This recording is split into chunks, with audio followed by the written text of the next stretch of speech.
Bonjour à tous, pendant un an je vais vous présenter un film par jour, soit 366 films dans l'année. Aujourd'hui on est au 86e film, House of Gucci.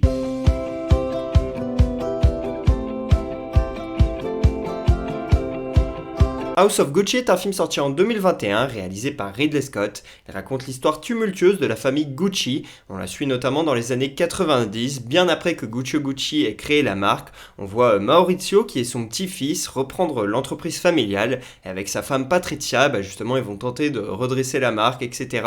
Et de développer l'activité de la famille. Mais on va voir que c'était très compliqué, que la relation entre tous les personnages, entre toutes les personnes de cette famille, était vraiment difficile. Je ne vous en dis pas plus, mais House of Gucci est un film qui est bien plus qu'un film de mode ou qui raconte l'histoire d'une grande marque. C'est vraiment une histoire sur des liens familiaux et moi j'ai trouvé ça passionnant. Le couple Maurizio et Patrizia Gucci est joué par Adam Driver et Lady Gaga. Le premier je l'ai adoré, notamment dans les films de Noah Baumbach, en particulier Marriage Story. Et la seconde, Lady Gaga, depuis qu'elle est actrice, j'aime vraiment beaucoup. À chaque fois elle me plaît énormément. Le père de Maurizio lui est joué par Jeremy Irons et le cousin de la famille par Jared Leto. Un personnage incroyable et j'adore son interprétation. De toute façon cet acteur je le trouve vraiment très très bon, même s'il n'a pas assez de rôle je trouve au cinéma.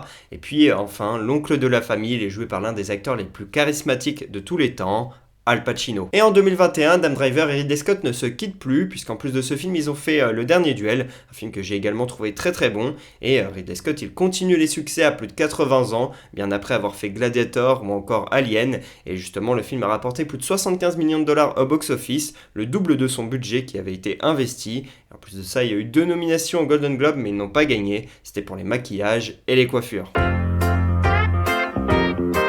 Si je vous parle de ce film aujourd'hui, c'est parce que Gucci est né il y a 143 ans jour pour jour, c'était en 1881. Lui, il a grandi avec un père qui travaillait le cuir et il a pas mal voyagé en Europe pour le travail de son père. Et dans les années 20, à l'âge de 40 ans, il a décidé de créer la marque Gucci et une boutique à Florence, sa ville d'origine. Et petit à petit, il a créé un empire, notamment dans les années 40 avec ce sac bambou qui a été énormément vendu et qui a fait la popularité de la marque. Puis les boutiques qui se sont développées, notamment à Rome, ont permis de faire émerger encore plus le groupe. Et aujourd'hui, c'est détenu par Kering, un groupe français qui est lui-même détenu par François Pinault et son fils François-Henri Pinault, des multimilliardaires bretons qui détiennent également Balenciaga et Yves Saint Laurent. Ce film, je l'ai vu tout seul dans mon appart, c'était avec mon ordi sur MyCanal. Et en fait, le film, dès qu'il a été sorti en 2021 sur l'appli, je l'ai directement regardé parce que je m'étais rendu compte qu'en fait, Ridley Scott, c'était un réalisateur hyper célèbre, etc. Mais que je n'avais quasiment rien vu de lui à part Seul sur Mars. Je n'avais pas vu Alien, je n'avais pas encore vu Gladiator. Et là, il avait sorti 2 films récents, Le Dernier Duel et justement ce film-là, House of Gucci. Et les deux étaient dispo sur MyCanal. Je me suis dit, bon, allez, faut regarder, essayer de s'intéresser à ce réalisateur. Et j'ai beaucoup aimé cette histoire parce que ça parlait avant tout de liens familiaux, des choses qui nous touchent forcément tous, au-delà de parler justement de mode, etc., des choses qui ne m'intéressent pas forcément. En tout cas, moi, les marques de luxe, etc., c'est pas un truc qui me touche beaucoup. Et donc là, ça parle de liens familiaux et tout, c'est beaucoup plus intéressant pour moi. Et justement, c'est ça que j'ai beaucoup aimé. Et également la fin que je n'ai pas du tout vu venir et qui m'a bien surpris.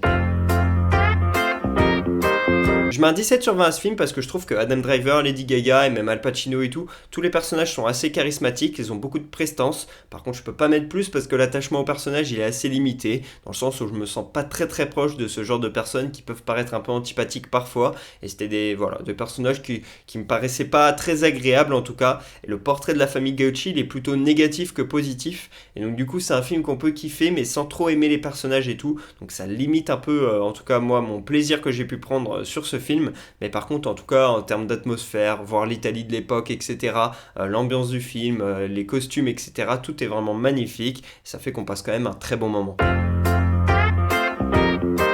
Première anecdote, Salma Hayek elle joue un petit rôle dans ce film et c'est la femme de François-Henri Pinault qui détient la marque Gucci. Deuxième anecdote, la famille Gucci a déclaré ne pas du tout aimer le film, notamment parce que ça leur volait leur identité en plus de donner une mauvaise image de la famille. Patrizia notamment, elle a déclaré qu'elle n'avait pas aimé le fait que Lady Gaga ne soit pas venue la voir pour préparer son rôle. Après, Lady Gaga, elle a fait son taf quand même, elle a écrit une biographie de Patrizia de plus de 80 pages, et elle s'est bien évidemment entraînée à parler avec l'accent italien. Troisième anecdote, la marque Gucci a ouvert ses portes à l'équipe du film pour qu'ils puissent se servir en costume, etc., pour porter du Gucci pendant tout le film, et ils ont vraiment poussé pour que le film sorte en 2021, puisque ça permettait de fêter les 100 ans de la marque, créée en 1921 par Gucci. Donc voilà pour ce 86e épisode d'Un jour un film, j'espère que je vous aurai donné envie de regarder House of Gucci. Pour ma part, je vous dis à demain pour parler du 87e film de l'année, et pour que vous sachiez de quel film on va parler, un petit indice, Esclave. Dites-moi en commentaire si vous êtes quel film on va parler, à demain.